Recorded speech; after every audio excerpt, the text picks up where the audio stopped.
A Confederação Nacional da Indústria mostrou que o Brasil investiu somente 2,18% do PIB em infraestrutura nos últimos 20 anos. Um valor muito baixo comparado com as demais economias relacionadas ao setor de logística do país.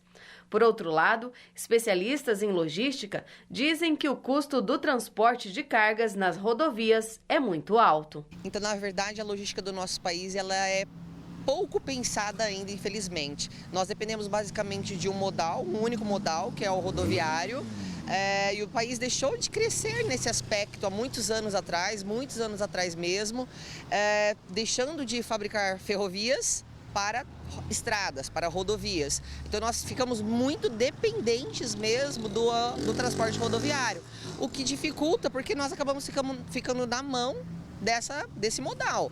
O exemplo disso é o que aconteceu ano passado, quando os motoristas fizeram a paralisação e que o Brasil simplesmente parou. Tamanha dependência que nós temos realmente por esse modal.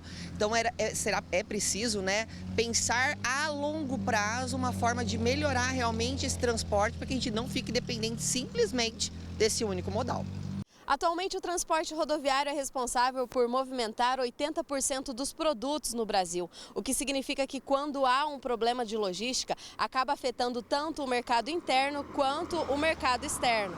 Por outro lado, quem depende desse meio de transporte está em expansão, como é o caso, por exemplo, do agronegócio. Mais um motivo para a gente ter outro modal.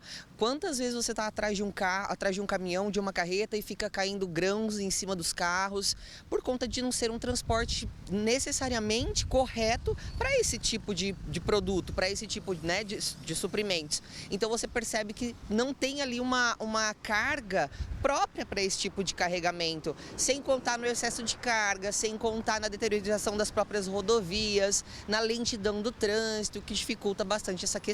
Outro problema identificado é o grande desequilíbrio entre a demanda e a capacidade de entrega do setor logístico do país, já que os caminhoneiros são os principais agentes do carregamento e transporte, e a grande maioria não tem garantias legais de trabalho.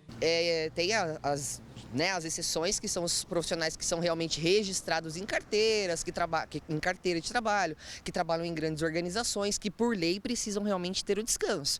Mas a maioria deles, infelizmente, não descansam porque não tem realmente essa opção.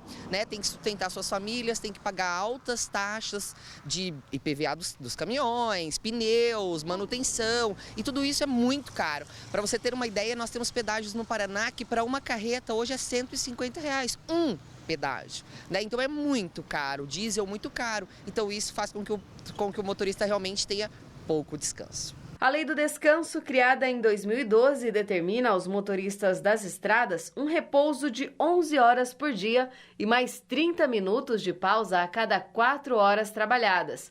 Mas, na prática, essas regras não funcionam como deveriam. Então, o que as pessoas estão fazendo? O motorista está indo lá, comprando sua carreta, seu caminhão e trabalhando por conta própria.